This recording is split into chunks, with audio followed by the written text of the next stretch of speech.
Hello दोस्तों, आज हम पढ़ेंगे कैरोटिड शीट के बारे में। कैरोटिड शीट एक बहुत इम्पोर्टेंट टॉपिक है। उस पर बहुत बार यूनिवर्सिटी में शॉर्ट क्वेश्चन या वेरी शॉर्ट क्वेश्चन आता है। तो चलो पढ़ते हैं आज हम carotid sheet. Carotid sheet form होती मतलब नेक रीजन में होती है और वो डीप सर्वाइकल फेशिया का कंडेंसेशन है। ठीक है। उसका फॉर्म आपको अगर कैरोटिड शीट जानना है तो मतलब तो ये दो डायग्राम आपको याद होनी चाहिए। अगर ये दो डायग्राम याद रही तो आप आराम से कैरोटिड शीट का क्वेश्चन अटेम्प्ट कर सकते हो। ठीक है। तो पहले उसका फॉर्मेशन पढ़ते हैं, हम डायग्राम पे बाद में आएंगे। फॉर्मेशन होता है anteriorly by pre tracheal fascia, posteriorly by pre vertebral fascia. यह है अपनी ट्रैकिया। ट्रैकिया के आगे ये फेशिया है, इसको हम प्री ट्रैकियल फेशिया बोलते हैं। उसका ये वाला पार्ट एंटीरियर बॉर्डर बनाएगी, एंटीरियर वाले ये सरफेस बनाएगी कैरोटिड शीट की। ये रही अपनी कैरोटिड शीट। ठीक है। ये अपना ये है वर्टिब्रा। वर्टिब्रा की ये प्री वर्टिब्रल, वर्टिब्रा के पहले आते तो ये प्री वर्टिब्रल शीट है। ठीक है। Fascia, pre vertebral fascia. तो उसका ये वाला पार्ट देखो, ये वाला पार्ट है कि क्या बनाएगी, प्री वर्टिब्रल फेशिया। तो एंटीरियर पार्ट बनाएगी प्री ट्रैकियल फेशिया और पोस्टीरियर पार्ट बनाएगी प्री वर्टिब्रल फेशिया। तो यही लिखा है, एंटीरियर प्री ट्रैकियल फेशिया और पोस्टीरियर प्री वर्टिब्रल फेशिया। ठीक। और उसके बाद हम कंटेंट्स पढ़ते हैं। ठीक है। कंटेंट्स में आता है एक आर्टरी, एक वेन और एक नर्व। देखो ये डायग्राम देखते हैं। एक ये आर्टरी, एक ये नर्व और एक ये वेन। ठीक है।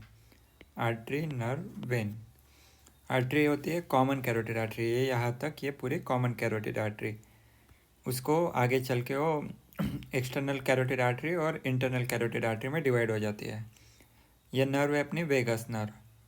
और एक जो वेन है वो है इंटरनल जुगुलर वेन। ठीक। ये रहा इसका सरफेस व्यू। सेक्शनल व्यू अगर हम इसको यहाँ से अगर ऐसे हाँ, ये है इसका सेक्शनल व्यू। सेक्शनल व्यू में हमने यहाँ पर उसको यहाँ से उसको कट किया है। ठीक है, ऐसे। तो इसमें हमको ये देखो, ये एक इंटरनल जुगुलर वेन, ये इंटरनल जुगुलर वेन जो वेगस नर्व थी वो, ये common carotid artery, CCA common carotid artery, क्योंकि अभी वो डिवाइड नहीं किया एक्सटर्नल और इंटरनल कैरोटिड में। उसके बाद पोस्टीरियरली आता है अपना सिंपैथेटिक ट्रंक, और एंटीरियरली नर्व्स होती है एंसा सर्वाइकलिस। वो एक लूप है।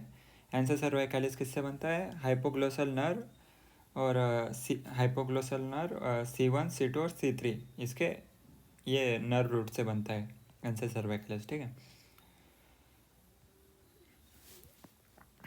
तो इसके कंटेंट्स देखते हैं। आर्टरी में आते हैं कॉमन कैरोटिड आर्टरी और इंटरनल कैरोटिड आर्टरी। उसके बाद वेन्स में आती है इंटरनल जुगुलर वेन। नर्व में आती है vagus nerve.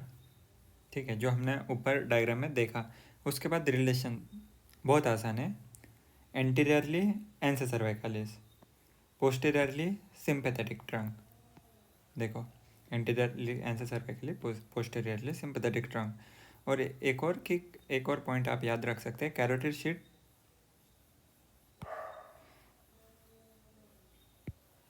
Sheet is overlap by anterior border of sternocleidomastoid. ठीक। तो अगर आपको यूनिवर्सिटी में क्वेश्चन पूछा गया तो पहले आप ये डायग्राम ड्रॉ करो, ये दो डायग्राम ड्रॉ करो। उसके बाद उसका फॉर्मेशन लिखो, प्री ट्रैकियल फेशिया और प्री वर्टिब्रल फेशिया। उसके बाद उसके कंटेंट्स लिखो और रिलेशन लिखो। बस इतना इतना जो बताया गया है उतना लिखा, आपको बहुत अच्छे मार्क्स एग्जामिनर देगा। Thank you so much.